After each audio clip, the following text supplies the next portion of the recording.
उजळले भाग्य उजळले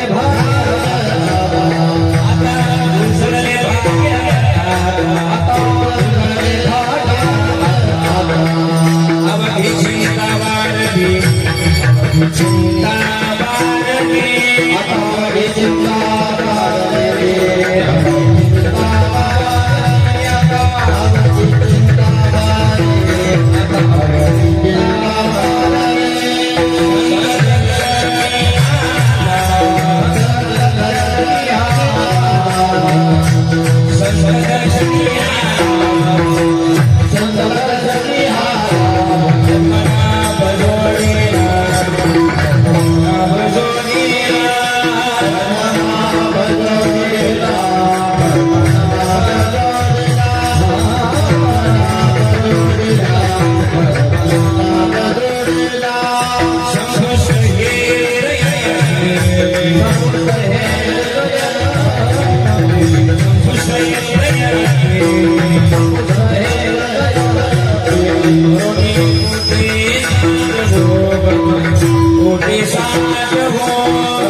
उजळले भाग्याता अवघी चिंता वारली संत दर्शने हा लाभ पद्मनाभ जोडेला संपुष्ट हृदय पेटी करुणी पोटी साठवो संत दर्शने हा लाभ पद्मनाभ जोडेला हरी तुका मनी होता ठेवा तू यावा पडला संत दर्शनी हा लाभ पद्मनाभ जोडीला अष्टांगयोगी माणसो केदाता शरण्याग्रणी भक्तानाथ हाचनाथा कृपा दृष्टीयांच्या तुटे भोपासा नमस्कार सष्टांग श्रंगदासा समचरण सरोजम संगणीला बुधाभम जगडनीत पाणी मंडलम मंडनानं करुण प्रसीमाला कन्यं गंज नेत्रं सुभयदबला समठरं चिंतयामि महायोग पीठे तटे भीमरथ्यामोर पुंडरीकाय धातुमुनीन्द्राय समागत्य तिष्ठन्तमानन्द कन्दं परब्रह्मलिंगं भजे पांडुरंगं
दुसरे चरण संतांच्या त्यांच्या कृपादाने कथेचा विस्तार बाबाजी सद्गुरुदास तुका हरिकला बदने जो धरार्थावतार कलंकांक दिशुदी कामदिवक्त्रम फलानी शिवादा पुनोदार दक्षिण समाधिस्थ मूर्ती भजे ज्ञानदेव ओम नमो ज्ञानेश्वरा करुणाकरा दयाळा तुमचा अनुग्रह लादलो पावन झालो चराचरी मेकला कुसरी काहीच नेने बोलतो वचने अति भाविका एका जनार्दनी तुमचा दास त्याची आस पुरवावी सेवेला की सेवा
सेवे लागे सेवक झालो तुमच्या लागलो आलो निज चरण आव स्वामी तुकया देवा या वर्ण करावा भेद जयांची केली स्मरण होय सकळ विद्यांचे अधिकरण तेची वंदू दुसरे चरण श्री गुरूंची ती नमस्कारून आता लागून या पाया विनवितो तुम्हाला करे टाळी बोला मुखी ना विठ्ठल विठ्ठल मना वेळ वेळा हा सुख सोळा स्वर्गे नाही उजळले भाग्य आता अवघी चिंता वारली संत दर्शनी हा लाभ पद्मनाभ जोडीला मंगलम भगवान विष्णू मंगलम गरुड ध्वजा मंगलम पुंडरीकाक्ष मंगलायतून हरी हे अकारण करुणावृणाले श्री भक्तकाम कल्पतरून पंढरीच्या पांडुरंगाच्या अथंग करुणेनं श्री ढवळेश्वरांच्या या पवित्र असलेल्या दरबारामध्ये सालाबाद प्रमाणे याही वर्षी अगदी भक्तिभावानं प्रेमभावानं चालत आलेला हा भव्य दिव्य तथा अखंड ज्ञानयज्ञ सोहळा आणि ज्ञानयज्ञ सोहळ्यातली आजची मला वाटतं 6वा दिवस आहे बरोबर ना 6वा दिवस आणि 6व्या दिवसातली कीर्तन रूपी सेवा माझ्या वाटेला आहे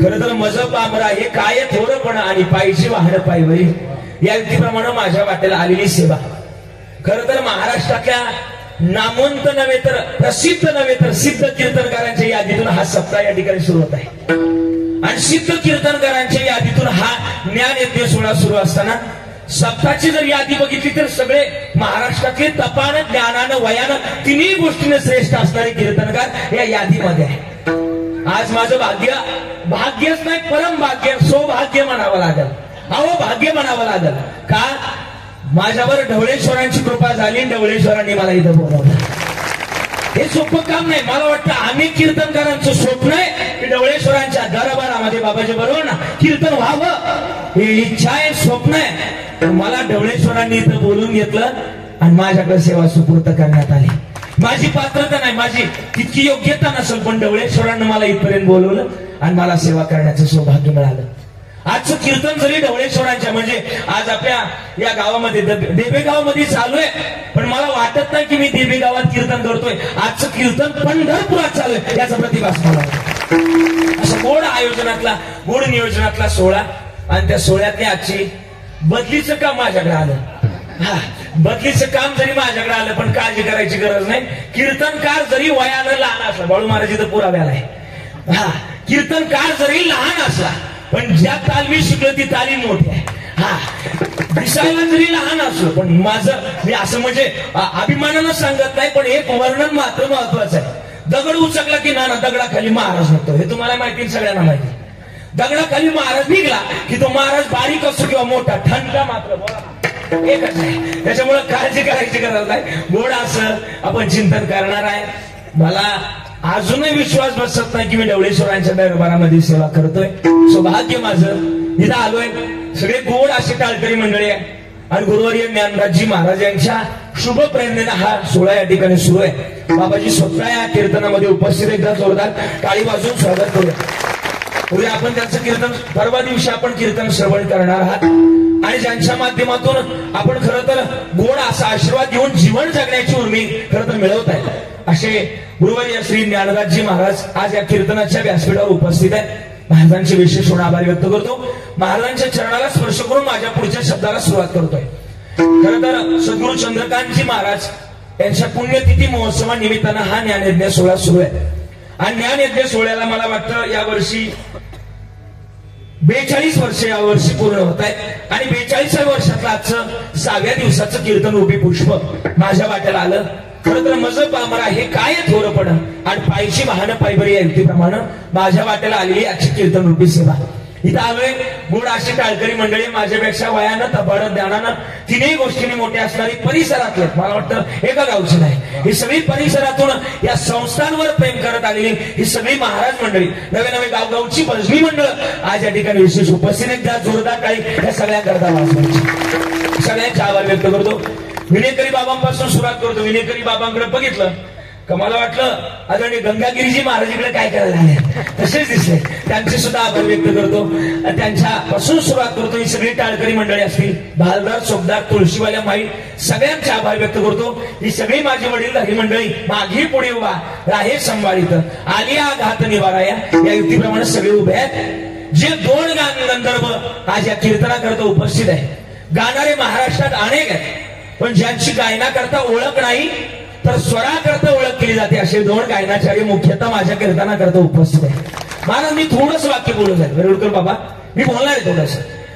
गाणारा खरा तो, गाणारे अनेक आहेत, पण माझ्या नजरेत गाणारा खरा तो ज्याच्या गाण्यातून सहजच पांडुरंगाच्या चरणाजवळ जाता येतो, तो खरा गाणारा. हे दोन्ही गाणारे तशीच आहे. मधुरता आणि सौंदर्यता आणि किती उंचीचं गाणं गावं, किती लय पद्धतीचं गाणं गावं किंवा किती सुमधुर गावं, हे ज्यांच्याकडून शिकावं ते दोन्ही गायनाचार्य कीर्तनाकरता उपस्थित आहे.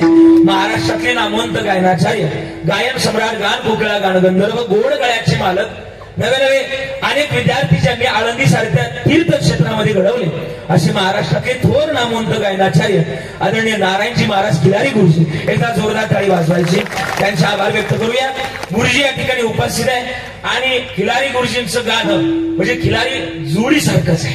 काय बोलायचंय, हा तसंच गातात ते, अगदी तसं डौलाचं आणि तसंच मानाचं गाणं ते गातात. गुरुजी तुम्हाला द्यावे तेवढे धन्यवाद. इकडून जे गातात ना, स्वराची कशी ओळख करून द्यावी आणि स्वराला कसा न्याय द्यावा. पहिली चाल सध्या महाराष्ट्रात एका व्यक्तीनं गावं, बरं का, एकाच व्यक्तीनं गावं पहिली चाल. सध्या त्यांचे व्हिडिओ सोशल मीडियाच्या प्लॅटफॉर्मवर प्रचंड गाजतायत, एवढे गाजतायत की लाखोंच्या पंगतीमध्ये त्यांची खरं तर त्या ठिकाणी व्हिडिओ करता पसंती आहे. महाराष्ट्रातले थोर नामवंत गायनाचार्य, आवाजातला गोडवा किती असावा याचं उत्तम उदाहरण म्हटलं तर किशोर महाराज. एकदा जोरदार टाळी वाजवायची. शेळके गुरुजी त्यांचे आभार व्यक्त करतोय. गोड गातात आणि विशेष तत्वानं देवेगावकरांना मी धन्यवाद देईन. काय जोड लावली, अशी जोड लागत नाही कधी, हा जोड लागत नाही, पण लावली का तुम्ही, जोड लावली, काय असेल ते असेल. आणि विशेष तत्वानं दोघे इतके सुंदर गातात की मनाला भावणारं गाणं त्यांचं दोघांचं आहे. त्यांना सगळ्यांना धन्यवाद देतोय. वाजवणाऱ्यांपैकी महाराष्ट्रात एक काही चर्चेतली नाव आहे, त्याच्यापैकी टॉप 10चं वाजवणारं एक व्यक्तिमत्व. सहज वाजवतात ते, अंगाची जरी हालचाल करत नाही पण ते त्यांच्या 10 पटीनं ते त्या पद्धतीनं काढून टाकतात. किती गोड वाजवतात संकेतजी महाराज आरोटे. एकदा जोरदार टाळी वाजवा त्यांच्याकरता. वाजवण्याची पद्धती एवढीच आहे, काय काय वाटत एवढं एवढं दिसतंय पण नाही, कलेनं फार मोठे ते. आदरणीय आमचे बाबा आल्यानंतर त्यांचं कौतुकात होते, मी ऐकलं त्यांचं कौतुक. गोड संकेत महाराज आरोटे अकोल्याहून या ठिकाणी उपस्थित, त्यांचे आभार व्यक्त करूया. व्यासपीठावर अनेक महाराज मंडळी या ठिकाणी उपस्थित आहे. विशेष तत्वानं साऊंड सिस्टीम मात्र गोड आहे, सांगावं लागत नाही, त्यांच्याकडे पाहावं लागत नाही. आणि मला वाटतं जे अंबिका नावाचं एक महाराष्ट्रात सध्या गाजणारा साऊंड आहे आणि तो तुम्ही आणला इथपर्यंत. एक बडगे बंधू नावाचा, जय अंबिका नावाचं साऊंड आहे. महाराष्ट्रामध्ये अनेक कीर्तनकारांचा आवडतीचा साऊंड म्हटलं जातं. आमचे बाळू दादा, पिंटू दादा या ठिकाणी उपस्थित आहे, त्यांच्याकरता टाळी वाजूया. सगळ्यांचे आभार व्यक्त करतोय. व्यासपीठावर उपस्थित अनेक महाराज मंडळी आहेत, सगळ्यांचे आभार व्यक्त करतो. महाराजांनी सुद्धा इथपर्यंत येऊन फार काही कॉल केले. आमचे गणेश भाई असतील, आग्रह धरला की महाराज यावं लागल आणि यावं लागल. मलाही तसं आज मी सांगत नाही, थोडस कॅमेरा चालू आहे थोडासा पुढे, पण आग्रह बाबांचा होता आणि त्या आग्रहानुसार मला इथपर्यंत यावं लागलं. उद्याची सेवा, काल्याची सेवा मी तिकडे घेतली आणि जागराचं माझं कीर्तन होतं, थोडस चेंज करून इथपर्यंत येण्याचा योग मला मिळाला. इथं माझं सौभाग्य आहे आणि सौभाग्यानं मला ही सेवा करण्याचा योग मिळाला. अनेक परिसरातील बरीच महाराज मंडळी व्यासपीठावर उपस्थित आहे. मला नाम उल्लेख कोणाचा करायचा नाही, तुमच्या सगळ्यांच्या साक्षीनं ढवळेश्वरांचं नाव घेतो आणि माझ्या चिंतनाला सुरुवात करतो. आदरणीय विरुळकर बाबा, ज्यांच्याकडे 400 गायी सध्या आहेत बरं का, आणि गोमातेवर प्रेम करणारा हा सगळा वर्ग, आदरणीय आमचे विरुळकर बाबा आणि त्यांचे सगळे सहकारी बाबाजी या ठिकाणी उपस्थित आहे. आणि विशेष तत्वानं आमच्या ज्ञानदासजी महाराजांचं सुद्धा गोमातेची सेवा करण्याचं भार मोठं. गाई जरी ओरडली रात्री, अर्ध्या रात्री उठून बाबा तिकडे जातात, हे मला कळलं. म्हणजे सगळं गोड असं सेवा करण्याचं सौभाग्य मला इथं मिळालं. सगळ्यांच्या चरणाला स्पर्श करतोय. माझा कीर्तनकार नावाचं चॅनल आहे महाराष्ट्रामध्ये, अनेक कीर्तनकार ज्यांनी समाजापर्यंत पोहोचवले असे आमचे खरं तर उमेश दादा, दादा सुद्धा या ठिकाणी उपस्थित आहे. सगळ्यांच्या चरणाला स्पर्श करून माझ्या चिंतनाला सुरुवात. मस्तक हे पायावरी,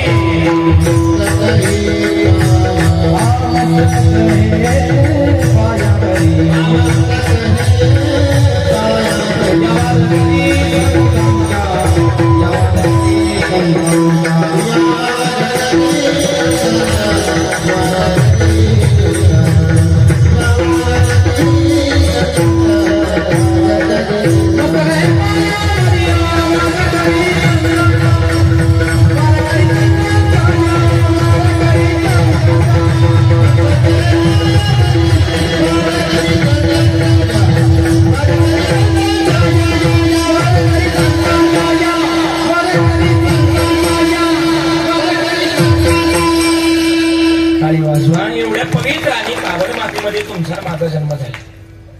मग एवढ्या पवित्र आणि पावन मातीमध्ये जर जन्माला आला तर जगणं आणि वागणं गोड असावं. किती गोड असावं तुकोबाराच्या विचारानं आपण जन्माला आलोय. या जगण्याची भूमिका आमची एवढी गोड असावी की तुकोबारा म्हणले पवित्र ते कुळ पावन तो देश जेथे हरीचे दास. जन्म किती एवढ्या पवित्र मातीमध्ये जन्माला. मग जगणं आणि वागणं तर एवढं गोड असावं की आमच्या जगण्याची भूमिका एवढी गोड असावी.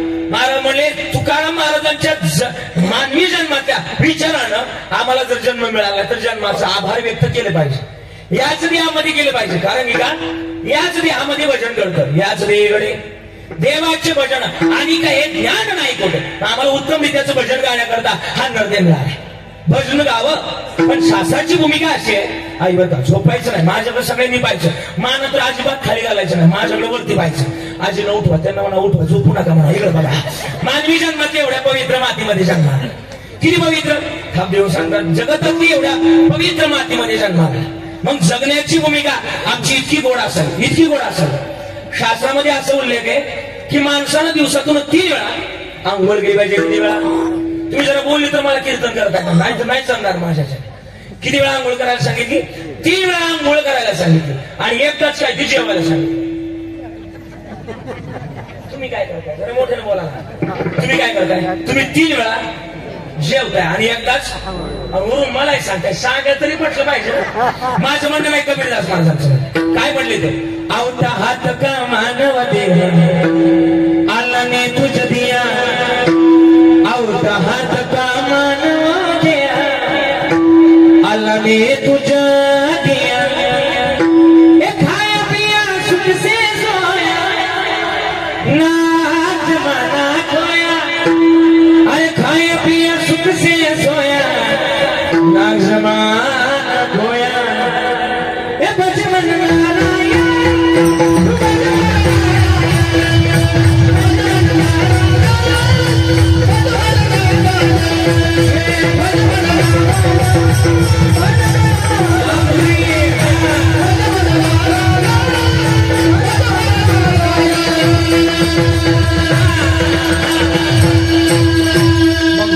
भजनाकरता आम्ही भजन गोड असावं.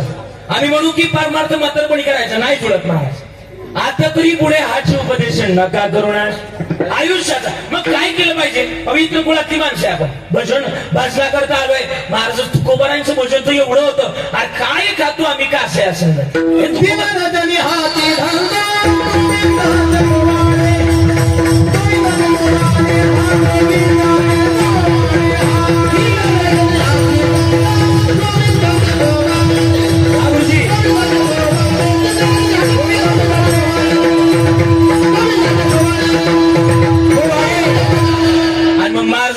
सांगितलं की दीनराजने हाची धंदा गोविंदाची पोवाडे. मग हे भजन ज्यानं केलं मानवी जन्मातलं त्याचं सार्थ होईल.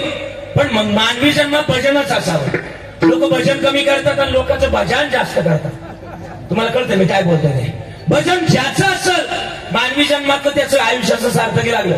कारण की प्रमाणे मुगाच बोलणार नाही. तुका म्हणे जन्मा आल्याचे विठ्ठलची एक देखल्या हे जन्माचं गणित आहे. पण मग पवित्र कुळातली माणसं आहे आपण आणि भजन करावं.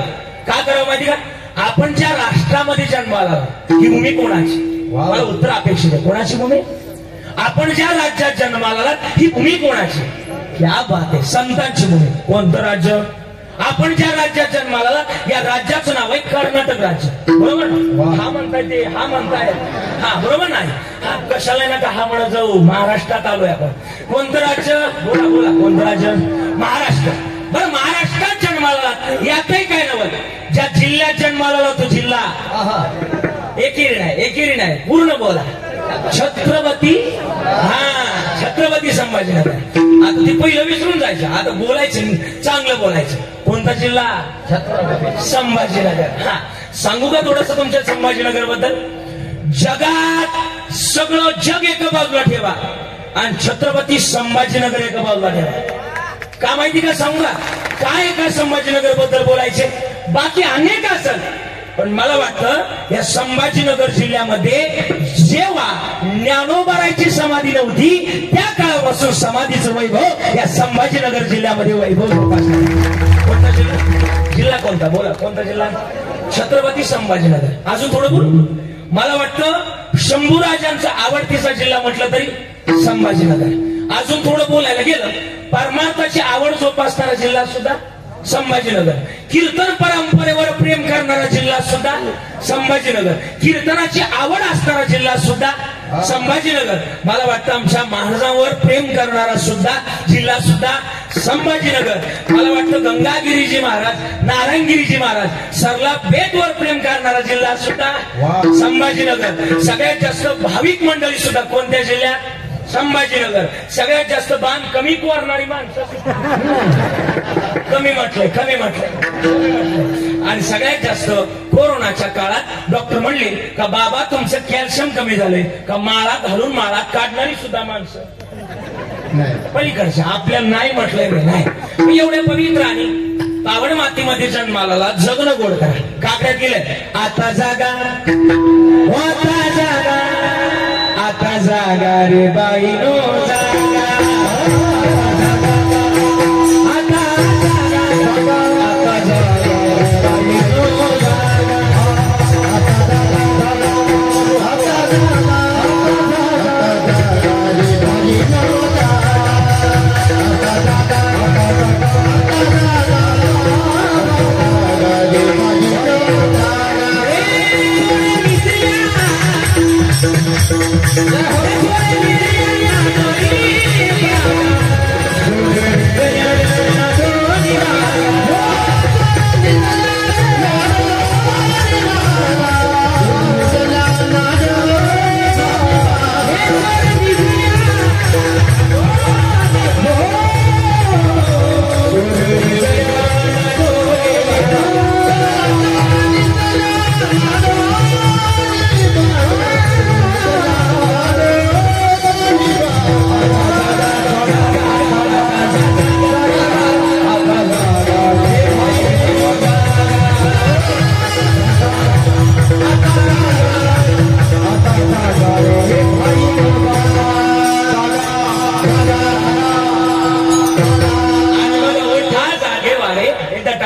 मग महाराज म्हणले भजन करा.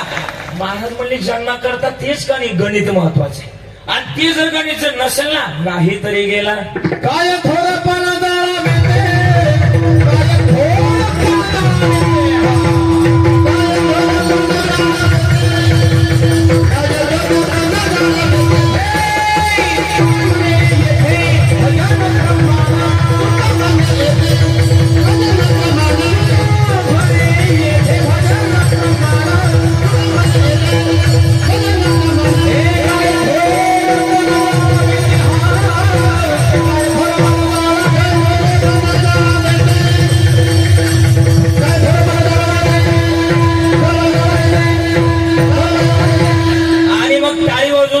जन्मातलं महत्वाचं वाजवा. जगतामध्ये आम्ही आलोय यांचं प्रमाण झालं का टाळी वाजवायला विसरायचं नाही. मग का भजन करावं? महाराज म्हणले याच देहामध्ये घडतं आणि काही ज्ञान नाही कोणी. मग आपल्याला मिळालंय तर काय केलं पाहिजे? उत्तमरित्याचं भजन हे केलं पाहिजे. पण हे संगतीतून होईल असं होणार का? अर्धा क्षण घडतात संताची संगती. मग संतांच्या संगतीने सगळं काय आहे. महाराज म्हणले पण हे नाही केलं तर आम्हाला काय जन्माला येऊन काय केलं? मग संतांच्या संगतीत आम्हाला सगळं काय मिळणार आहे. कारण की का? आकळवा श्रीपती येणे पण संतांची संगती. ज्ञानोबारायचं स्टेटमेंट आहे. ज्ञानोबाराय म्हणले की जगताचं सगळ्यात मोठं गणित संतांजवळ आहे, पण संगत असली पाहिजे. आमचे डॉक्टर बाबा एक उत्तम उदाहरण देतात. तुम्ही ऐकत ना सगळेजण? आई झोपल्या का काय जरा बोलायचं. मानवी जन्मामधलं संगत लय महत्वाची. किती महत्वाची अण्णा सांगू? बाबा एका भुंग्याची आणि एका किड्याची संगत झाली. बारका नाही का बरं का तुम्ही? बारका नाही का? मी विचारणार आहे परत. एका भुंग्याची आणि काय कोणाची संगत झाली? बोला ना बोला ना. कोणाची? एका किड्याची संगत झाली. असे ऐकणारे असावेत. मला ऐकणारी फार माणसं आवडतात. जरा बोलायचं. हा कोणाकोणाची संगत झाली ना बोला. भुंग्याची आणि किड्याची संगत झाली.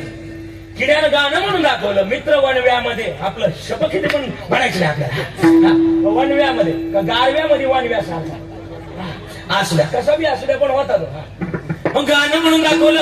आणि गाणं म्हटल्यानंतर भुंगा किड्याला म्हटला आपलं एवढी मैत्री झाली, पण आपण एकमेकाची ओळखीनुसार अजून थोडी मैत्री वाढवायला पाहिजे. किडा म्हटला मग काय वाढवायचं, आपण एकमेकाच्या घरी जायला पाहिजे, घरची पण ओळख असली पाहिजे. मग दोघांनी काय ठरवलं, किडा म्हटला चल माझ्या घरी. किडा म्हटला मी तुझा पाहुणचार केला पाहिजे. किड्याला पुढं घातलं आणि भुंगा माग चालायला लागला. किडा पुढं आणि भुंगा माग, आणि किड्यानं आणलं घरी. आता किडा कुठं राहतो माहिती तुम्हाला? किडा कुठं राहतो? किडा शेणामध्ये राहतो, शेणामध्ये. आता शेणामध्ये जो जे खातो तेच ती दुसऱ्याला खाऊ घालणार, हा नियतीचा नियम आहे. आणि मग किडा आपलं शेण खाऊन जगत होता, नाही वेळा जाणं भुंग्याला त्यानं आणलं. जो मकरंद घेऊन जगणारा भुंगा आहे त्याला मैत्रीमुळे काय खावं लागलं. कधी कधी मैत्री तुम्हाला नाही कळालं मी काय करतो. कधी कधी मैत्रीमध्ये जरा अपडेट असावं लागल. 4Gचं नेटवर्क संपलं, आता 5G आलं. मैत्रीमध्ये त्याला शेण खावं लागलं. कोणाला? भुंग्याला. जो मकरंद घेऊन जगणारा भुंगा आहे त्याला काय खावं लागलं? शेण खावं लागलं. पण मग किड्यानं म्हटलं आता मी तुमचा पाहुणचार केला, तुम्ही सुद्धा मला तुमच्या घरी नेलं पाहिजे. कोणाला म्हटला? भुंग्याला. असं ऐकायचं. भुंग्याला म्हटलं. किडा म्हटला ठीक आहे नेवा लागल. भुंगा म्हटला चला कल करे सो, आज करे सो, अभी क्या अभी चलो. किड्याला लय किडा. किडा म्हटला चल आत्ताच्या आत्ता. किडा पुढं आपला किडा मागून भुंगा पुढं. भुंगा पुढं. दोघे जण गेले, आणि दोघे जण गेल्यानंतर आता भुंगा कुठं राहतो माहिती का? कमळामध्ये, कमळाच्या फुलामध्ये. आणि मग त्या भुंग्यानं त्या किड्याला आणलं, आणि आयुष्यामध्ये कधीच एवढा सुगंध घेतला नव्हता त्या किड्याने. आणि जसं त्या फुलामध्ये प्रवेश केला तसं डायरेक्ट बेशुद्धच पडला. कोण? किडा. काही गोष्टी अशाच असतात ज्या जीवनामध्ये आल्या त्या आपल्या लायकीपेक्षा भगवंतानं जास्त दिल्या, त्या सुद्धा माणसाला सांभाळता आल्या पाहिजे. भगवंत देऊ नाही पाहतो आणि भगवंत घेऊ नाही पाहतो, म्हणून सांभाळता आलं पाहिजे. जुनी लोक म्हणायची माणसानं गरिबी आली लाजू नये आणि श्रीमंती आली, हे जुनं वाक्य होतं. आणि मग त्या किड्यानं ते डायरेक्ट फुलामध्ये प्रवेश केल्यानंतर बेशुद्ध पाडला भुंगा. आणि तेवढ्यात ढवळेश्वरांचं मंदिर होतं शेजारी. ढवळेश्वराचं मंदिर होतं, पुजारी आले मंदिरातले पुजारी आले. ते भुंग्याला वाटायचं याला उठवावं. कोणाला? किड्याला. ती बेशुद्ध पडला होता ना, त्याला उठवावं वाटत होतं, पण बेशुद्ध पडलेला. भुंगा म्हणायचा उठ उठ, पण ते उठत नव्हतं, बेशुद्ध पडला. शेवटी काय केलं, पुजारी आला आणि त्याला फुल तोडलं. कुडाला पुजारी होता? बोला कुडाला पुजारी होता? नाही, मंदिरातला कुडला होता, ढवळेश्वरांच्या मंदिरातला पुजारी होता. त्यानं फुल तोडलं आणि देवांच्या चरणावर नेऊन वाहिलं, ढवळेश्वरांच्या पिंडीवर नेऊन वाहिलं. त्याच्यातला किडा आता शुद्धीवर आला. पाहतो तर काय, कुठं आलोय? अरे ढवळेश्वरांच्या चरणावर आलोय. माझी लायकी नसताना, माझी पात्रता नसताना आज एका चांगल्या व्यक्तीची संगत केली, परिणाम ढवळेश्वरांच्या चरणावर झाला. संगत जर केली, मला वाटतं संगत जर चांगली असेल तर मला वाटतं ढवळेश्वरांच्या चरणावर जाता येतं. संगत सांगताना की कराले,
असं जर चाललं तर आजचं कीर्तन 4 वाजेपर्यंत सुटणार नाही. महाराज म्हणले मग जीवन का कचू, ते एक टाळ करेल भारी, काय असेल ते असेल. त्यांच्याकरता एकदा टाळी वाजव, म्हणजे ते विसरतात असं म्हणजे गेल्या अशा पाशी निवारून. हे उदाहरण त्यांच्याकडे पाहिल्यानंतर करतात. असावं संगत संतन की करले जीवन का बचू सार्थक तू करले. आणि मग हे भाग्याचं गणित काय. मला थोडस चंद्रकांतजी महाराजांबद्दल बोलायचंय आणि थोडस ज्ञानदासजी बरोबर बोलायचं, त्यांच्याबद्दल बोलायचं. आमचे बाबांना डॉक्टर बाबा एक प्रसंग सांगत असतात. मला या प्रसंगाचा आणि आजच्या प्रसंगाचा अगदी अनुरूप घालून द्यायचं, थोडस बोलायचं मला. आणि प्रसंग अनुरूप सात्विकता, ज्याच्यातली तात्विकता ज्याला कळाली, मला वाटतं तो प्रसंग अनुरूप होईलच. का होईल. जुन्या काळात इकडे बघा, थोडस इकडे विक्षेप होतोय काहीतरी, तिकडे म्हणा बडबड करू नका. थोडस संयोजक मंडळीनं थोडस लक्ष द्या. विठाला विठाला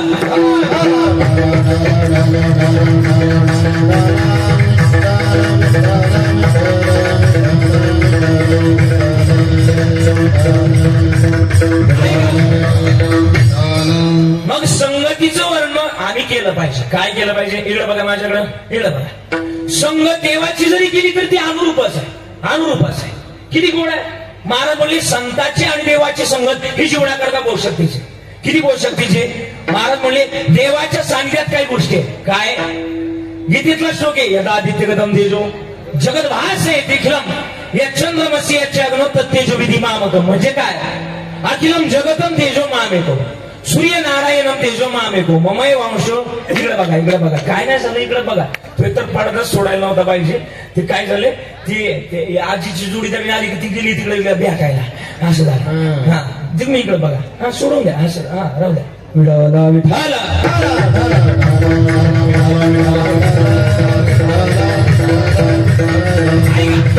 मग काय देवाजवळ. संतोष दांडगे असं भेटला. दांडगे परिवारातील संतोष दांडगे. संतोष दांडगे कोण आहे. त्यांनी घरी जायचं आहे.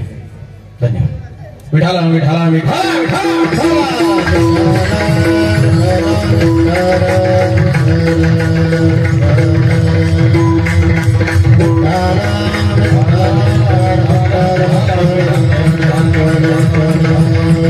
आणि मग संताच्या संगतीचे आणि देवाच्या संगतीचे वर्म ऐकत तुम्ही सगळे. इकडे बघा बाहेर.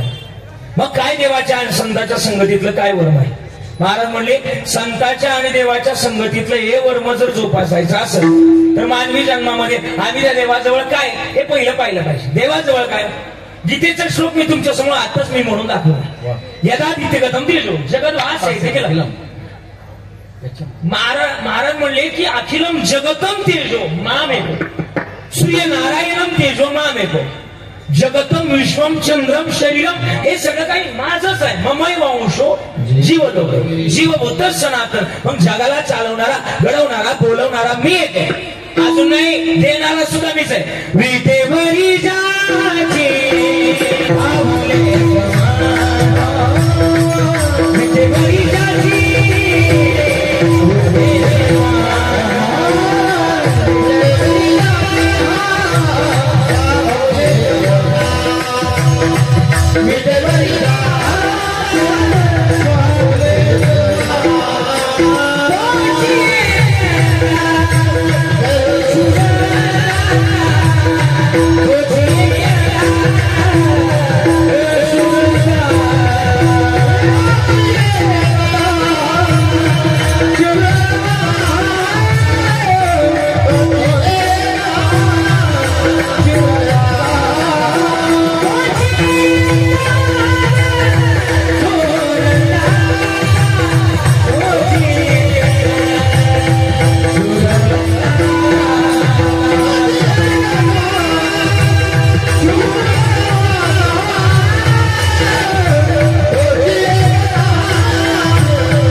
त्यानं केलं पाहिजे.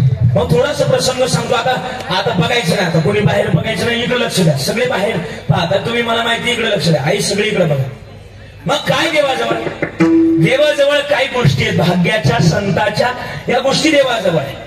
पण मग संताजवळ भाग्य उजळतं महाराज. थोडासा पुरावा देणार आहे. जुन्या काळातली लोक म्हणायची टाइम इज अ मनी. हे वाक्य बऱ्याच लोकांनी ऐकलंय महाराज, बरोबर ना? सगळ्यात मौल्यवान जर कोणती गोष्ट असेल तर ती वेळ आहे. आणि माणसानं बडू महाराज सगळ्यात जर जपलं पाहिजे ते कशाला जपलं पाहिजे? वेळेला जपलं पाहिजे. आम्ही बाबा बोधे बाबा पण म्हणायचे, बोधे बाबा पण म्हणायचे की माणसानं कशाला जपलं पाहिजे? वेळेला जपलं पाहिजे. आणि वेळ ज्याच्या जवळ आहे त्या माणसाला कशाचीच कमी नाही, पण असली पाहिजे. अजून वेळेला काय किंमत येते? किंमत येते माणसाला.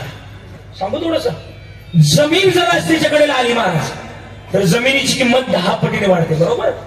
किती पटीने वाढते? नाना बोला ना, किती पटीने? आई किती पटीने वाढते? 10 पटीने.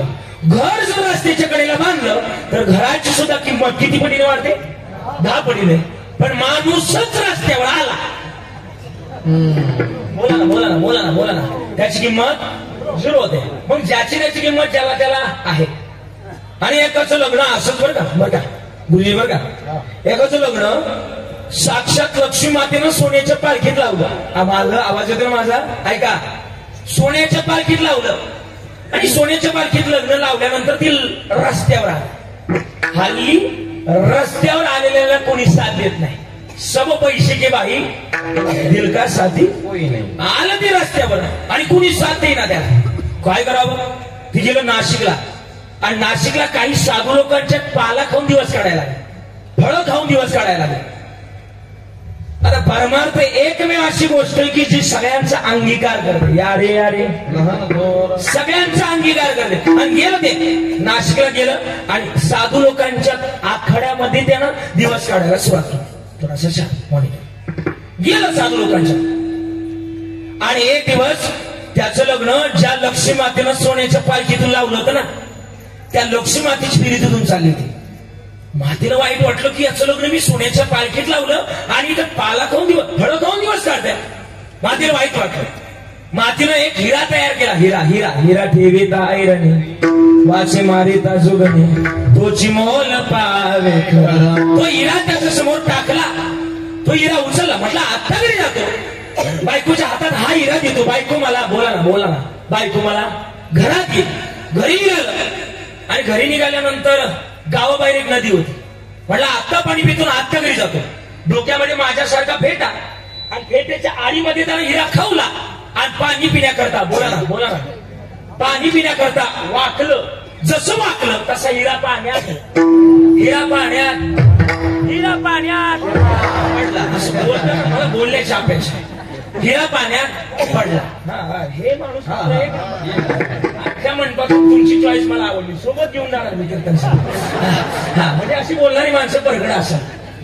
म्हणूनच आमच्याकडे नगर जिल्ह्यात म्हणे की मोंड्याला माल चांगला असावा. आणि मग काय झालं माहिती आहे का? हिरा पाण्यात पडला आणि पाण्यात पडलेला हिरा माशाला वाटलं मला काहीतरी खायला टाकलं. माशाने घातली हिऱ्यावर झडप आणि हिरा गिळला. कोणी? असं बोलण्याची अपेक्षा आहे मला.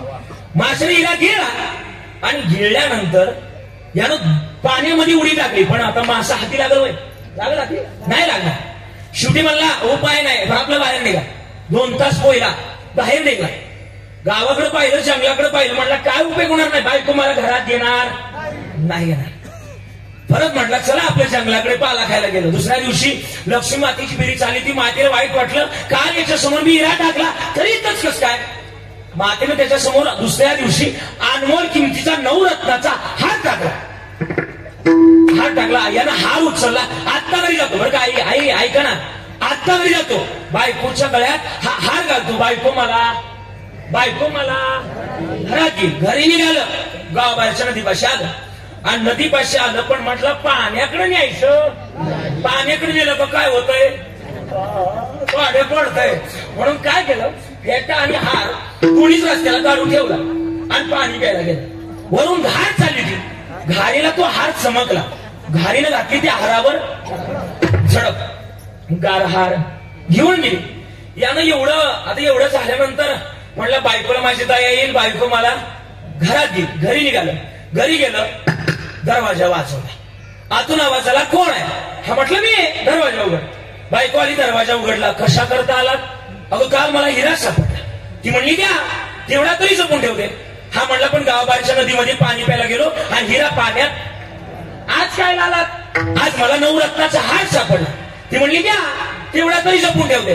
हा म्हणला पण गावाबाहेरच्या नदीमध्ये पाणी प्यायला गेलो आज, पण रस्त्याला फेटा आणि हार काढून ठेवला.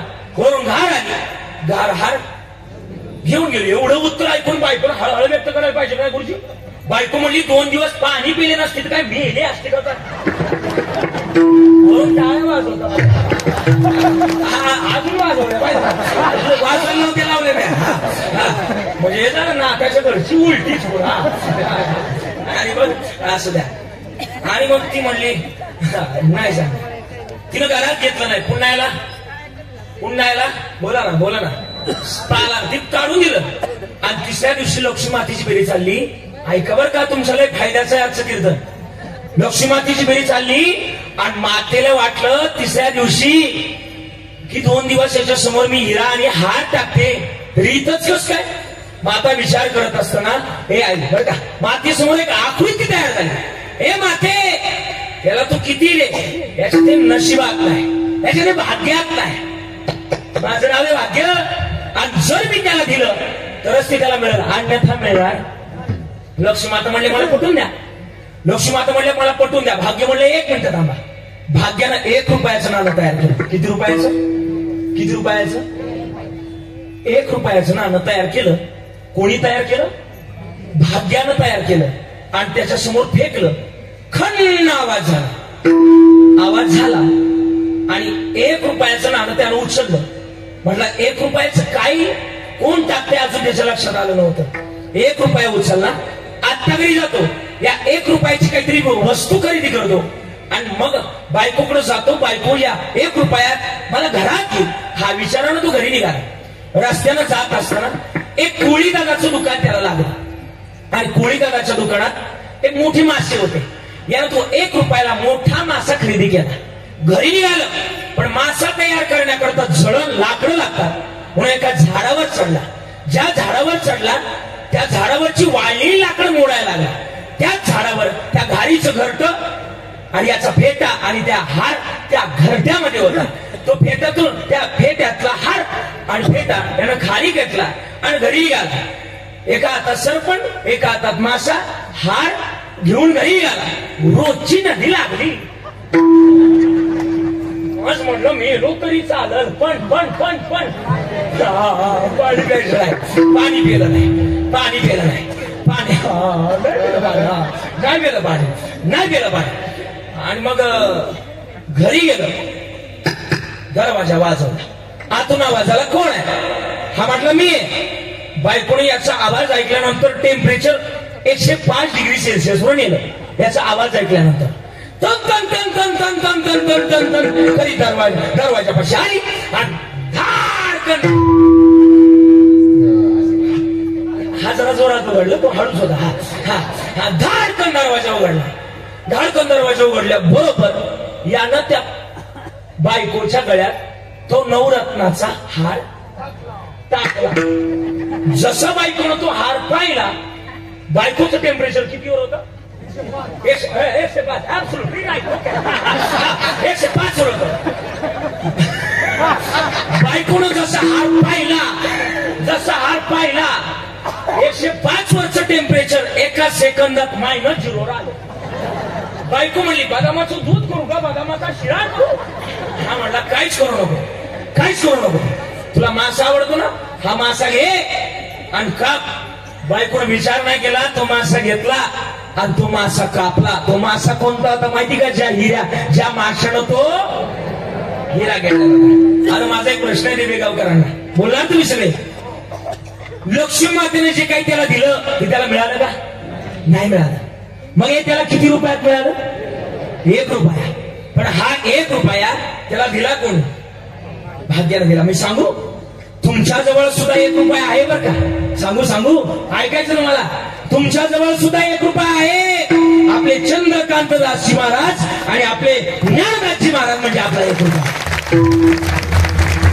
हा 1 रुपया जर तुमच्या जवळ असेल तर तुमचं सुद्धा भाग्य उजळल्याशिवाय राहणार नाही. अभंगाचं पहिलं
गाण्यावर शतदा प्रेम करावं. शतदा. देव हजारातून नाही लाखोतून एखादा असा आवाज देत असतो बरं का. एवढं सुंदर गायलं, इतकं सुंदर गायलं की आपली जन्म जातील एवढं सुंदर गायला. माझं तर जातील हो. हा एवढं सुंदर गायलं. एक हिंदीतलं वाक्य गुरुजी बघा पडतं का मी बोलतो. हे भगवान भी क्या अजीब चीज है. हे भगवान भी क्या अजीब चीज है. बराबर दिल और दिमाग की बीज जला देती. काही जड आहे जरा. म्हणजे देव पण काय गोष्ट आहे ना. बरोबर जे हृदय आणि डोकं एकत्रितपणानं ज्याच्या माध्यमातून जोडतो त्याला गळा असं म्हणतात. आणि जोडतात गळा. ही मंडळी ना ह्या हृदयाला ह्या डोक्याला ज्याच्या माध्यमातून देवाकडे नेतात ते स्वरूप सुंदर आहे तुमचं. म्हणून गोड गायला भंगाचं पहिलं चरण उजळले भाग्य आता. आता म्हणतात आपण 3 काळ शिकलो बोराव. गुरुजींनी तुम्ही दोघांनी पण आता या शब्दावर जोर दिला. सुरुवातीलाच मी आल्यापासून पाहतो. आता या शब्दाला का जोर द्यायचा. 3 काळ दिले शास्त्राने. कोणता काळ. आपण व्याकरणात शिकलो संस्थेमध्ये होतो त्यावेळेस आपल्याला गुरुजनांनी शिकवलं की कालचा जो म्हण गेला कालचा त्याला कोणता काळ म्हणावं. कालचा. भूतकाळ म्हणावा. आत्ताचा जो चालू आहे त्याला कोणता काळ म्हणावं. दुष्काळ. वर्तमान काळ म्हणावं. वर्तमान काळ. आणि उद्याचा जो येणार आहे त्याला कोणता काळ म्हणावं. महाराज भविष्य काळ. मग माझ्या मतानुसार जाऊ द्या. आता हा शब्द कोणत्या काळात आहे. आता चालू वर्तमान काळ. आणि तुकोबारा म्हणतात माझं काल नाही आज नाही उद्या नाही आता. इथे माझं भाग्य उजळलं माझं. माझ्याकडे अनुभव आहे. हा घे माझा अनुभव. भक्ती भाव भाग्याचा अनुभवानं सांगतोय माझं भाग्य उजळलं. पण मी काही नियम पाळले ना. नियम पाळल्यामुळे माझं भाग्य उजळलं. एका चरणावर छान बोलू आपण मस्त. ऐका कसं भाग्य उजळलं. देवानं माझ्या घरी येऊन सांभाळ केला. माझं भाग्य उजळलं. देवानं माझ्या प्रत्येक सुख दुःखातल्या गोष्टी जसं सकळ जीवाचा तसा माझा सांभाळ केला म्हणून माझं भाग्य उजळलं. आणि कोणाचे भाग्य उजळत नाही. जो संताच्या संगतीत ना त्याचं भाग्य उजळतं. हे महत्वाचं गणित आहे. थोडस पुरावा सांगतो. आपला नगर जिल्हा आहे शेजारीच. ज्या नगर जिल्ह्यात हे जे महाराज ना किशोर गुरुजी आहेत, त्यांचा जो तालुका आहे त्या तालुक्यात एक संत होऊन गेले, संत कवी मैपती महाराज. मैपती महाराज म्हणजे तुकोबारायचं चरित्र लिहिणारे एकमेव संत. किती गोड लिहिलं चरित्र, मनाला भावणार आहे. मी वाचतो ते, मला इतकं आवडीनं वाचतो ना महाराज. मला वाटतं कधीतरी ना जर टेन्शन आलं ना, मी तुकोबारायचं चरित्र वाचतो. कोणी लिहिलं? संत कवी मैपती महाराजांनी लिहिलेलं चरित्र वाचतो. इतकं गोड लिहिलं, वाचलं ना आपल्या जीवनातलं काही टेन्शन नाही असं वाटतं. लय तुकोबारायचं चरित्र गोड आहे. किती गोड आहे. आपल्याकडं महाराष्ट्रातली एक परंपरा आहे, तुम्ही ऐकतात ना सगळ्या, झोपल्या की काय. आपल्याकडे महाराष्ट्रात एक परंपरा आहे. आपल्याकडे ना आपल्या वडिलांप्रती, आपल्या पित्रांप्रती एक महिनाभर आपण आपल्या घरामध्ये जीव घालतो. साहेब त्याला काय म्हणतो आपण? एक महिनाभर आपण जीव घालतो. भाद्रपद महिन्यामध्ये पित्र तुमच्याकडे काय म्हणतात त्याला? पित्र म्हणतात. त्याला एक पक्ष आहे. कोणता पक्ष? राष्ट्रवादी काँग्रेस आपला पितृपक्ष. आणि तुकाराम महाराजांच्या घरी पित्र होते. तुकाराम महाराजांच्या पत्नीचं नाव जिजाबाई महाराजांजवळ आल्या. महाराज, आपल्या दारातली जी चूल आहे त्या चुलीवर गवत उगले. अनुमान प्रमाण, ज्या अर्थी चुलीवर गवत उगले त्या अर्थी त्या घरातली चूल पेटत नाही. अनुमान प्रमाण, ज्या अर्थी त्या घरातल्या चुलीवर गवत उगले त्या अर्थी त्या घरामध्ये स्वयंपाक होत नाही. अनुमान प्रमाण. का होत नाही? अरे दिन रजनी नंदा गोविंदाचे पोवाडे, त्या माणसाच्या घरात स्वयंपाक कसला होत? महाराज म्हणले आमच्या घरातली पोहाच्या अत्यंत पिकलेली असेल दे कडू पडले आमच्या घरातलं सोनं. मग तुकाराम महाराजांच्या घरातली श्रीमंती काय होती? परमार्थाची श्रीमंती होती, पण खाण्यापिण्याचे अवघडच होतं. काय अवघड होतं? तुकाराम महाराजांच्या घरामध्ये ना जी चूल होती त्या चुलीवर गवत उगलं होतं. काय खात असतील तुकोबाराय? कधी कधी विचार करण्याची भूमिका आहे. पाचवा भेद तुकोबारांनी निर्माण करून दिला. आज एका अभंगाची किंमत मला वाटतं काहीतरी अनेक पद्धतीने ठरवली जाते, पण माझ्या तुकोबारायचे 4,500 अभंग होऊन गेले. तर तुकोबारायची श्रीमंती किती आहे अंदाज लावता येणार नाही. मला कोणाला नाव ठेवायचं नाही किंवा कोणाला मी दुसरून बोलतोय असं भाग नाही, पण आम्ही सुद्धा कधीतरी जाण ठेवली पाहिजे. ज्या तुकोबारायच्या पात्रतेमुळं आज आम्हाला समाजापुढे बोलता येते. नाही तर तुकाराम महाराज आणि ज्ञानोबाराय आमच्या महाराज लोकातले वाचा करा, आजही आम्ही शून्याचे. ही भूमिका आम्ही जोपासली पाहिजे. ही भूमिका असली पाहिजे आमच्या जवळ. आम्ही हमालकीचा धंदा करतोय, आम्हाला सारखंच वागलं पाहिजे. हा, मी तो हमाल भार आहे हे आपलं काम आहे. आणि मग तुकाराम महाराज जिजाबाईंनी डोळे भरून आणले. हो महाराज, माझं लेकरू मेलं हो माझ्यासमोर. दोन्ही पत्नींनी असा आग्रह धरला होता. महाराज, किती दुःख असेल आपलं लेकरू ज्या वेळेस आपल्या समोर अन्न करत मेलं, किती दुःख असेल ना. मानवी जन्मातलं हे दुःख त्या संतांनी सोसू जाणं आपल्याला नाही कळणार. आजही पण आहे ना या गावामध्ये अशी बरीच परिस्थिती आलेली लोक आहेत. मला माहितीये, मी आल्यानंतर मी मी एकटाच त्याकरता अगोदर आलो होतो. कारण की ऐकलं पाहिजे कधी कधी या संस्थांचा फार मोठा परिचय. महाराज, मला वाटतं 1100 इसवी सन 1100 पासून या संस्थांची खरं तर ख्याती आहे. ज्यावेळेस ज्ञानोबाराय तुकोबारायची ख्याती नव्हती त्या काळापासून या संस्थांची ख्याती या जगतामध्ये प्रेरित होत आहे. एवढं मोठं कार्य आहे. म्हणजे जसं की या मानवी जन्मामध्ये जे कल्याणाचं काम ज्या महात्म्यांनी जे केलं ते कल्याणाचं काम मला वाटतं या देवे गावामध्ये या करण्यात आलं आणि संतांनी केलं आणि करण्यात आलं आणि करतात ते. कारण की का ती त्याच कारणाकरता येत असतात. तुकोबारायची भूमिका तीच. तुकाराम महाराज म्हणले जिजाई रडू नका, मी रानात जातो, थोडी भाजीपाला दिला, कोणी गहू दिला तर घेऊन येतो. उचलला विना पोटकाची विना त्याला दोन दारा. आणि टाळ कशाचे होते तुकोबारायकडे? टाळ कशाचे होते? आपल्या नगरचे काशाचे, नाग ब्रह्मवाल्याचे नाही. मग कशाचे? दगडाचे. काय म्हणणार माझ्यावर सगळे तुम्ही? एका ताड बसा बरं, मांड्या घाला जरा, असं चुली केलेला सोडा बरं जरा, असं मांड्या घालून बसा बरं, चुली करून बसल्या जस बस मोकळं, बसा मांड्या घाला जरा आणि बसा मोकळं, ताड बसा ताट. हा म्हणा माझ्या बरोबर. चला फक्त एक टाकवा 4-5 टाळ वाजते माझ्या बरोबर सगळे म्हणणार इथे. तुकोबाची अमृतवाणी देवजीच्या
अशी माणसं असली तर कीर्तन कवरही चालू द्यायला मला काय हरकत नाही.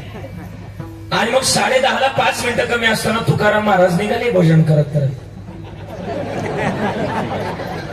आणि भजनामध्ये इतके तल्लीन झाले होते, हे भजन गायलं. माझा वेळ संपला, 10 मिनिटं घेतले तर चालेल ना, काय अडचण नाही, काय घाई नाही ना आहे. एक 10 मिनिटं घेणार आहे बरं का, घेणार आहे. आजे घेणार तू झोपलीच होती पहिल्या ऐका. आणि मग तुकाराम महाराज भजन करत करत निघाले. आता तुमच्याकडे जोर, आता तुम्ही दोघी नथवाल्या, तुम्ही दोघीच आता चौघी ऐका बरं का. आता तुम्ही थांबा, त्यांना हसू नका, तुम्ही इकडे बघा. माया जुन्याकडे तुम्ही वावरात जायच्या, आठवते वावरात जायच्या.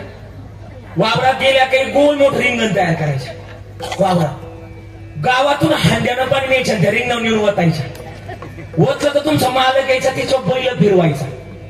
बैल फिरली की जागा कडक व्हायची. जागा कडक झाली का परत तुम्ही गावात जायची. गोठ्यामध्ये सारवलेली पाटी असायची, पाटी. त्या पाटीला कशाची पाटी म्हणायची तुम्ही? शेणाची पाटी. त्या पाटीमध्ये तुम्ही शेण मारायचे आणि ती देऊन ती जागा सारवायची. त्या जागेला तुम्ही काय म्हणायचे? काय म्हणायचे?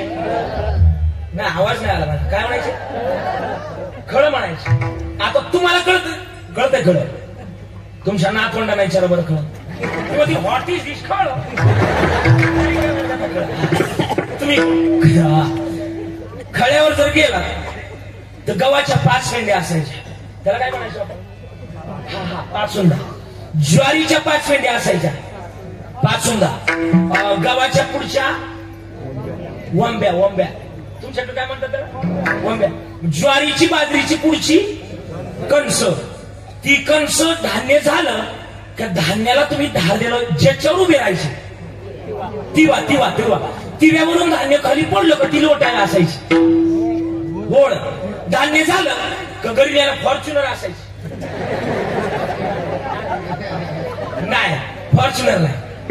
मग काय असायची? बैलगाडी. शेतकऱ्याची खरी फॉर्च्युनर म्हणजे बैलगाडी. आणि मग आहे ना तुकाराम महाराज त्या खड्यावर पोहोचले.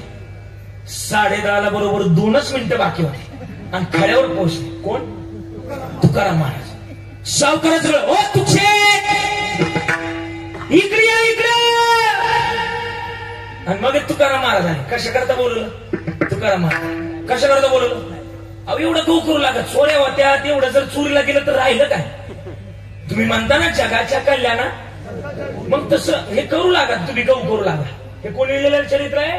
आपल्या संत कवी मैपती महाराजांनी. आणि मग तुकाराम महाराज म्हणले नाही जमणार. आज आमच्या घरी काय मी सांगितलं ती पित्र. आणि जर मी गेलो नाही माझी जिजी मला नाही पांडुरंगाला शिवाय. सावकार म्हणले नुसतं लोकांना ज्ञान शिकवतो. लोक सांगे आम्हाला माहिती तुमचं पाठ आहे. तुमचं एवढंच पाठ हे पण मला माहिती आहे. तुमचं जास्त काही पाठ नाही, एवढंच पाठ हे पण मला माहिती. आणि लोकांना पाठ नाही करते, फक्त माळ करायला कैशी काढल्या करता तेवढी प्रमाणात पाठ करतात. मी आता वारीला जायला आळंदीला नाना 2 दिवस लेट झालो. एखादं मला आडवलं म्हणजे लय लोकांना ज्ञान शिकवता. मला मला मला म्हणलं झालं काय? मला म्हणले पंढरीचं वार करून वारी चुकून द्यावी. त्याला म्हटलं माझं चुकलं, तुम्ही नाही गेले. तुम्हाला तुम्हीच म्हणता ठाईचं बाई सोडी. लोक लोकांचं नाही म्हणावं. लोक अशी पण आहे, लोक तशी पण आहे.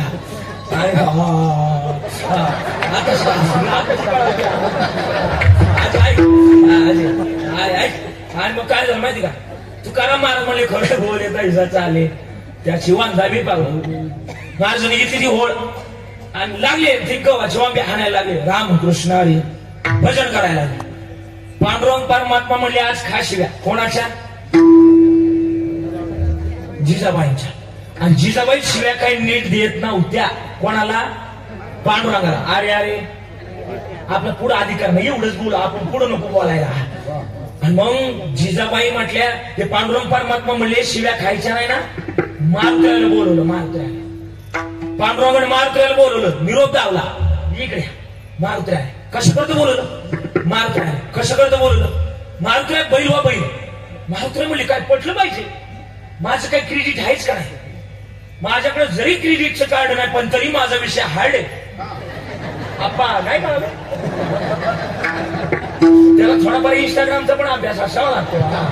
आणि मग मारुतीला म्हणले माझं गणित मोठे. संतांनी माझं अभंग शरण शरण तुम्हा आलो, शरण शरण जी हनुमंता, तुम्हा आलो रामदूता. अरे जाळी आणि लंका धन्य धन्य म्हणे तुका. मी होणार नाही, माझं क्रेडिट मोठं आहे आणि मी बैल होणार नाही. पण पांडुरंगा बैल कोणाकरता व्हायचं? पांडुरंग परमात्मा म्हणले ज्यांनी तुमच्या करता अभंग लिहिला कोणी कोणी तुकोबारांनी, अहो त्यांच्या करता बैल. हो पांडुरंगा, अहो त्या तुकाराम महाराजांकरता हा मारुती बैल काय त्यांच्या दारात कुत्रा मी होण्याकरता तयार आहे. मारुतीला बैल तयार झाले.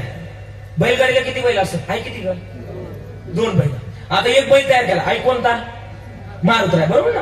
आता सांगितलं की मी ना नाव सांगितलं कोणता? मारुतीराय. आणि दुसरी आग मारली हनुमंतराय. बरोबर ना. हा म्हणताय ती बरं. आता मारुतीराय हनुमंतराय एकच ना ग. अजून ती झोप नाही गेली का? मारुतीराय हनुमंतराय एकच ना. उद्यापासून पुढे नाही बसायची. रोग येऊ दे त्या माग बसते माझ्या. लय म्हणू नको घेऊ, मी तुझ्या नाता सारखा आहे बरं का. फक्त तुला दात तिला दात नाही एवढाच फरक आहे. आणि मग मारुतीराय म्हणले माझा एक मित्र आहे. मग मारुतीराय म्हणले मी होणार बैल. तुकाराम महाराजांकरता बैल काय त्यांच्या दारात कुत्रा मी होण्याकरता तयार. आणि मग मी बैल होणार पण मग मला जोडीदार. मारुतीराय म्हणले माझा एक मित्र आहे ना. कोण माहिती का? गणपती बाप्पा. मारली गणपती बाप्पा.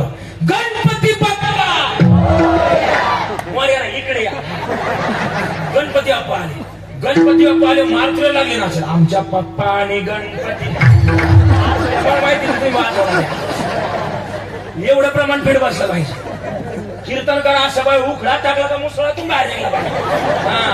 आणि मग गणपती बाप्पा आले. गणपती बाप्पा आले 2 बैल देवाना तयार केले. एक जीवाचा अवतार आणि एक शिवाचा अवतार. आणि 2 बैल तयार केली. 2 बैल तयार केली आणि देवानं स्वतः गाडी तयार केली. जेणे विश्व निर्मेल महर्षी देवा संस्थापिले. त्या पांडुरंगानं स्वतः गाडी तयार केली. बैलगाडी.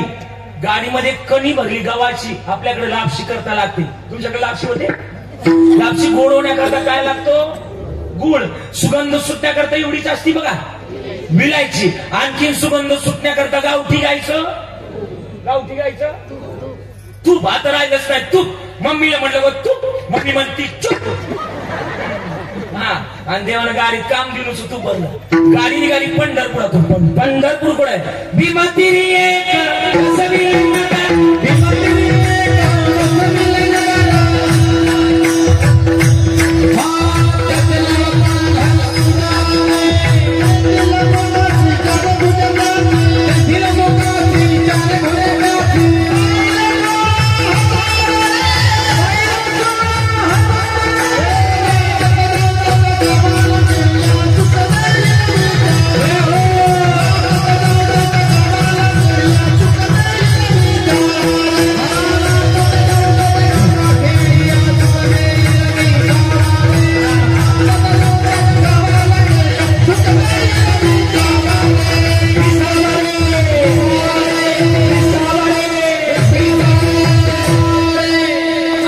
पंढरपुरातून निघाले पांडुरंग परमात्मा. स्वतः तुकाराम महाराजांचं रूप घेतलं. साधा वया भक्ती काच नाही लाज धरीत.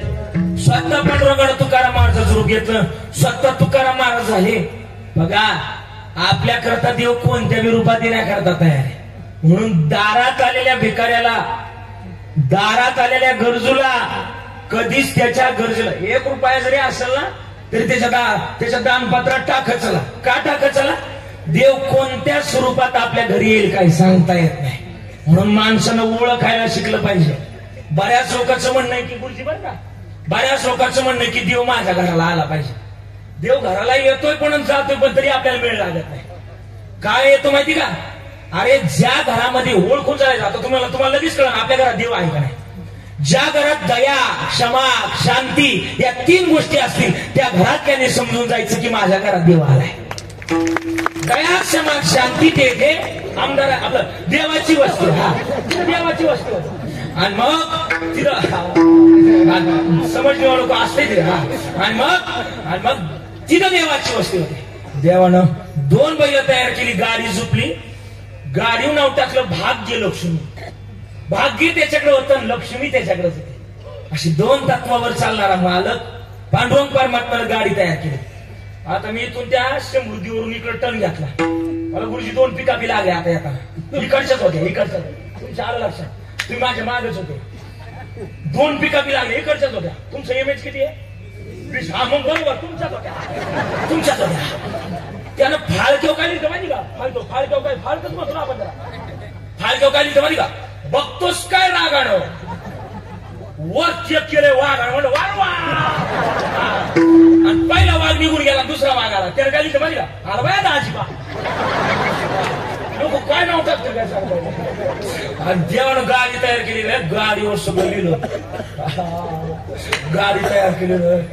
गाडीमध्ये सगळं भरलं आणि गाडी निघाली. पंढरपुरातून गाडी गेली तुकाराम महाराजांच्या दारात. वेळ कमी होता त्याच्यामुळे पटकन गेली. हा, 11:15 काटा चालला होता. लय गाठे पिरलं का वर कांसा बारीक पडत मापात अशी गाय. आणि परत फाट्याच्या बाहेर गेलं कोण पाहिजे त्रास करत. त्याच्यामुळे मी मापात करणार आहे. आणि मग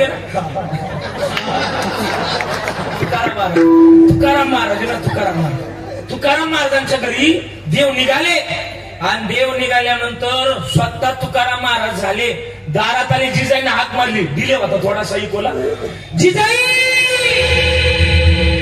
बाहेर.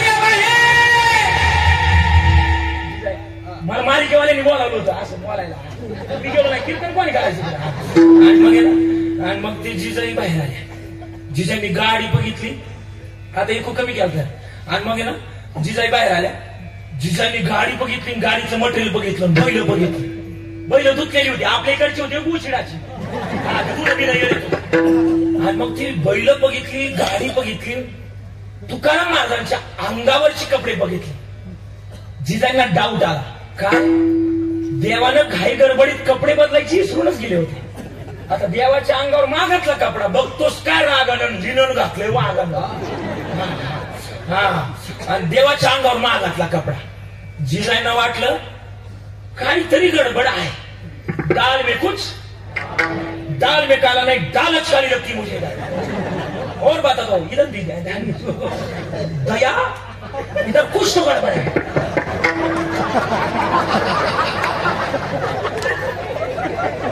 हाँ विजय मुझे भी कुछ तो गड़बड़ लगती है। सुनोगे हाँ सब जरूर जरूर कुछ तो गड़बड़ है। दया दरवाजा तोड़ना पड़ेगा।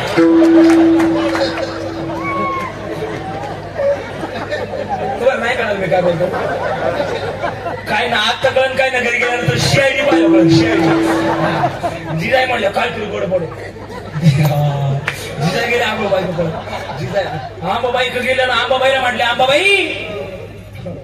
आंबाबाई आमचं मालक बदलले। आंबाबाई म्हटल्यात आमचं नाही सांगते काय करा।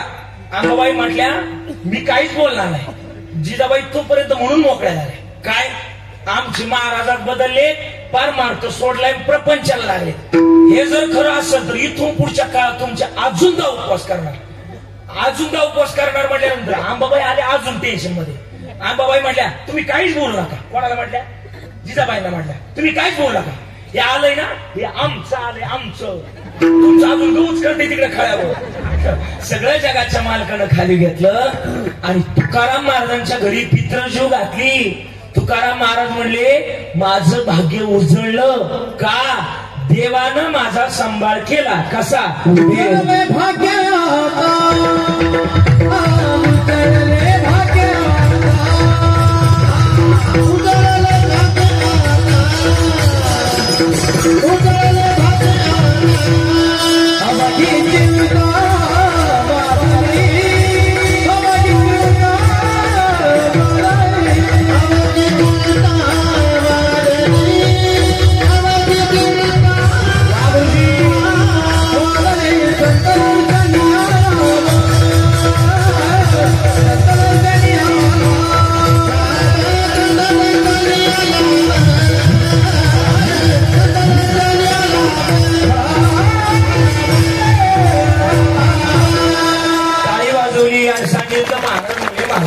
उजळलं पण समाधानानं आणि त्या नामस्मरणानं भाग्य उजळलं। एक 2 मिनिटात पुरावा सांगतो थांबतो चालेल ना 2 मिनिटात ऐका काय पुरावा आहे। संतांच्या नामस्मरणामध्ये सुद्धा टाळी वाजवायची। आज चंद्रकांतजी महाराजांची पुण्यतिथी महोत्सवानिमित्तानं हा ज्ञानयज्ञ सोहळा सुरू आहे। मला माहिती नाही तुम्ही पहिल्या दिवसापासून किती टाळी वाजवली किती भजन केलंय पण एक दिवस उरलाय आता उद्याचा दिवस टाळी वाजवली पाहिजे। कीर्तनात आला संतांच्या नामस्मरणानं टाळी वाजवा देवाच्या ढवळेश्वरांच्या नामानं टाळी वाजवा। चला थोडस वेल एज्युकेटेड आहे माझं पण ग्रॅज्युएशन कम्प्लीट आहे गणेश दादा मी सांगून जाईल थोडस तुम्ही पण एक शिक्षक आहे मी थोडस बोलणार आहे। माझे ना पुण्यात एक चांगले मित्र आहेत डॉक्टर कथे नाव आहे त्यांचं ज्यांनी नीतू मानके नावाचे डॉक्टर आहेत। हिंदू हृदय सम्राट बाळासाहेब ठाकरे यांच्यावर ज्यानं यशस्वीरित्या शस्त्रक्रिया केली होती ती नीतू मानके आणि त्यांच्या हाताखाली ज्या सर्जननं काम केलं त्या सर्जनचं नाव आहे डॉक्टर कथे। त्यांचं पुण्यात आनंदवन नावाचं हॉस्पिटल आहे आणि मी जात असतो बाबा बरं का मी नेहमी जात असतो त्यांच्याजवळ आणि माझं म्हणणंच आहे ना बरं का माणसानं आई नेहमी शहाण्या माणसाजवळ बसलं पाहिजे। तुमचं काय मत आहे कोणाजवळ बसलं पाहिजे तुम्ही बोला कोणाजवळ बसलं पाहिजे बोला ना कोणाजवळ बसलं पाहिजे शहाण्या माणसं पण माणसानं शहाण्याच माणसाजवळ बसलं पाहिजे। तुम्हाला कळतं ना मी काय बोलतो शहाण्या माणसाजवळ बसलं पाहिजे पण अति शहाण्या माणसाजवळ दुसरी का माहिती आपल्याला काय शिकवणार आहे एक म्हणे आपल्याकडे अति शहाणा बळी काय माहिती पण थोडी का म्हणत किती असतो। आणि मग मी त्यांच्याकडे गेलो गुरुजी बघा त्यांच्याकडे गेल्यानंतर त्या दिवशी माझा एक आडलेला प्रश्न होता त्यांना विचारलं एवढं एक सांगणार आहे मी थांबणार आहे मला माहिती तुमच्या झोपेचा प्रश्न आहे मी अडवणार नाही जास्त वेळ। त्यांना मी विचारलं की डॉक्टर साहेब मी लोकांना रोज म्हणतोय कीर्तनात की टाळ्या वाजवा पण ऍक्च्युअल टाळी वाजवल्यानं होतं काय शरीराला काय फायदा होतो मला एवढं सांगा। त्यामुळे लय पाठ आहेत आमची टाळी वाजवावी गुढी उभारावी ना पापराशी केल्या ती उडी वाजवी तर टाळी एकच टाळी झाली लय प्रमाण पाठ आहे आपली लय प्रमाण आहे का ना लय प्रमाण पाठ आहे आपण संस्थेमध्ये हे शिकलो आपण पाठ केलंय सगळं पण मग टाळी वाजवल्यानं शरीराला काय फायदा होतो मी त्यांना विचारलं त्यांनी 3 मिनिटाचा वेळ घेतला माझ्याकडे 3 मिनिटाचा वेळ घेतला 3 पेशंट होती तेवढे पेशंट त्यांनी क्लिअर केले आणि बाहेर काढले ऑफिसचा दरवाजा लॉक केला, माझ्याजवळ आले, मला म्हटले महाराज टाळी वाजवा. मी न लाज बाळगता काय वाजवली? बोला, काय वाजवली? टाळी वाजवली. आणि 3 मिनिटं माझ्याकडून त्यांनी टाळ्या वाजवून घेतल्या. आई 3 मिनिटं मी न लाज बाळगता काय वाजवली? टाळी वाजवली. आणि टाळी वाजवल्यानंतर त्यांनी मला विचारलं तुमचा एक्सपिरियन्स सांगा, अनुभव सांगा. मी त्यांना सांगितलं की टाळी वाजवल्यानं माझ्या हाताला वेदना झाल्या. आपण आता टाळी वाजवत होतो बस, ज्यांनी ज्यांनी वाजवल्या त्यांना कळालं असं. ज्यांनी ज्यांनी खऱ्या वाजवल्या त्यांना खरंच कळालं असं. ज्यांनी खरंच वाजवले नाही त्यांना खरंच काय कळणार. टाळी वाजवल्यानं एवढ्या भागाला वेदना होता. गावठी भाषेत बोलायचं झालं, खेडे भागातल्या भाषेत बोलायचं झालं तर टाळी वाजवल्यानं आपल्या हाताला मुंग्या येतात. मुंग्या काय येतात? बोला, काय येतात? म्हणजे हा भ्रम काढून टाकायचा की मुंग्या फक्त 90 रुपयांनीच येतात. काय ना आता कळण, काय ना घरी गेल्यानंतर कळण. काय उद्या पत्राच्या नळ्याला कोण म्हणजे हा मी काय करणार आहे. आणि मग टाळी वाजवल्यानं काय येतात? बोला ना, काय येतात? मुंग्या. आणि गुरुजी माझ्या हाताला मुंग्या आल्या. मी म्हटलं डॉक्टर साहेब मुंग्या आल्या. ते म्हणजे का मुंग्या आल्या? आता ऐका बरं बारकाईनं. या हातांमध्ये हजारो नाड्यात नाड्या, आपण त्यांना शिरा म्हणतो. वरून आपण शाळा शिकलोय, इंग्रजीतला एक वर्ड आहे त्याला आपण पल्स म्हणतो. पल्स. हे हात एकमेकावर जेव्हा आढळतात त्यावेळेस विठ्ठलानं पांडुरंगानं या आपल्या हातातल्या नाड्यांचे कार्य दिलं. काय? जो कोणी माझ्या नामस्मरणामध्ये टाळी वाजवल त्याचं संपूर्ण शरीरात रक्त शुद्ध करण्याचं काम हातातल्या नाड्यांकडे दिलंय. आणि ज्यावेळेस आपण विठ्ठल नामात किंवा ढवळेश्वरांच्या नामस्मरणामध्ये टाळी वाजवतो त्यावेळेस आपलं रक्त शुद्ध होतं. आणि विज्ञान सांगतं की रक्त शुद्ध झालेल्या माणसाला कधीच हृदयविकाराचा झटका येत नाही. म्हणून टाळी वाजवली पाहिजे.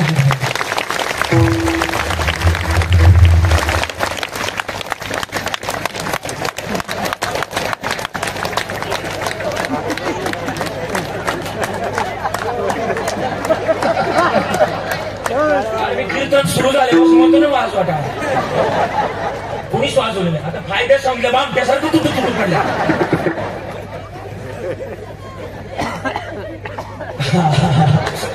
आणि म्हणून टाळी वाजवली पाहिजे. आता फायदा सांगितलं का नाही.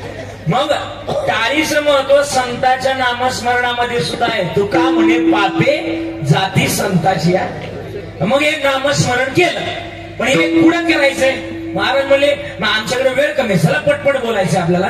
मग हे संताजवळ केलं आणि देवाजवळ जरी केलं एकच आहे. देव ते संत, देव ते संत आणि निमित्त त्या प्रतिमा. मग संताचं नामस्मरण घेतलं तर 3 ओळे शांती मिळत. पापा शांती मिळत, आपल्याला जगतातलं पाप जळून जाईल. पण देवाचं नामस्मरण केलं तर मुक्ती मिळत. महाराज म्हणले मग तेच घेऊ. कोणतं? विठोबा रखुमाई हरी जय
सुंदर गायलं, त्यांची सुद्धा आभार. सुंदर वाजवलं काय म्हणून सर्व तर इकडे तिकडे काय नाही काय म्हणून संकेत महाराजांनी सुंदर वाजवलं, त्यांचे आभार. गुदुंगाची साथ पोषक तिची असावी, धडधड नसावी. हे त्यांच्याकडून शिकलं जातं. म्हणून संकेत महाराज तुमचे आभार. सगळे गुणीजन मंडळी आहेत माझ्यापेक्षा वयानं तपाडत ज्ञानानं. याच्यातले बरेच कीर्तनकार मंडळी आहेत. मला बहुश्रुत आहे आपण सगळे आपल्या खरं तर मला तर कळालं दादांनी सांगितलं आल्यावर 8 दिवसाचे काही महाराज मंडळी कार्यक्रम कॅन्सल करून इथं उपस्थित राहतात. स्वतः टाळाची साथ करतात आणि उलट जे मानधन संस्थान त्यांना भरतं ते परत माघारी करतात. असं गोड इथले महाराज मंडळींचा या संस्थांवर आपल्या बाबाजींवर प्रेम आहे. म्हणूनच खरं तर आज 42व्या वर्षामध्ये सुद्धा वाटतंय की आज आपल्या देबे गावात 42वा नाही तर 100वी पार करून सप्ताह या ठिकाणी संपन्न होत आहे. त्याचा प्रतिभास मला होतं. तुमच्या सगळ्यांचे आभार व्यक्त करतो.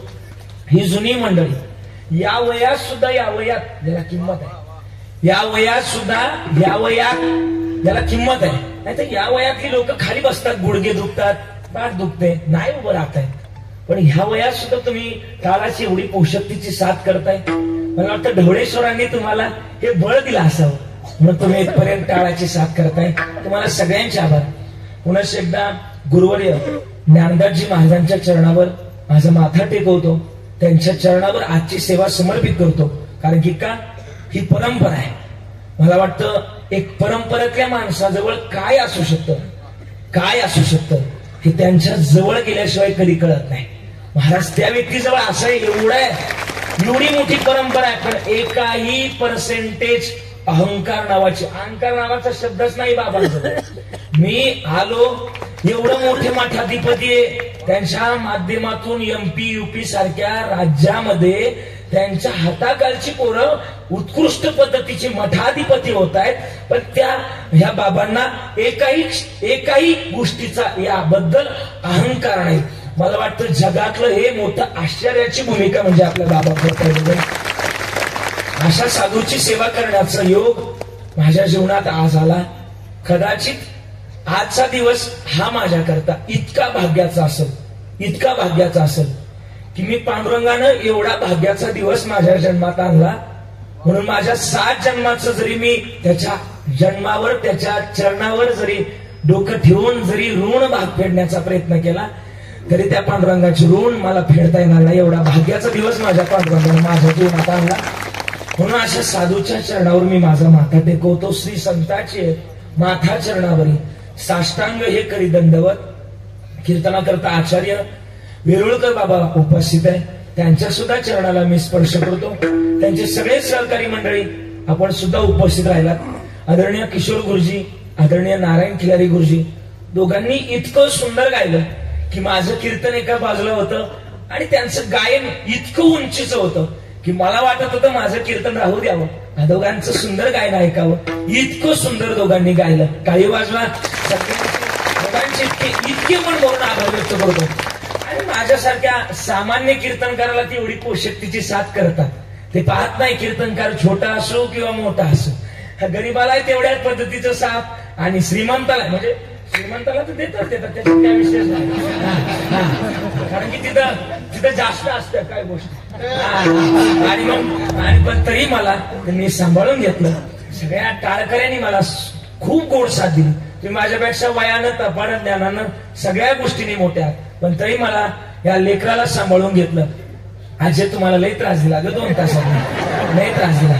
खरंच तुम्हाला मी माफी मागतो बरं का. काही चुकलं असेल ना ग. एखादा मुलगा असेल तर दुसरा म्हणून माफ करा. 2 असतील तर तिसरा म्हणून तरी माफ करा. 3 असतील तर 4था तरी म्हणून माफ करा. एकही नसेल तर प्रॉपर्टीची कागद त्याची काही गरज नाही. आपला बाप श्रीमंत आहे आपला सगळ्यांचा. किती श्रीमंत सांगू. जयाची द्वारी सोन्याचा पिंपळ. बाप श्रीमंत आहे लेकर का नसतात. म्हणून आता झालेली सेवा समर्पित करतोय.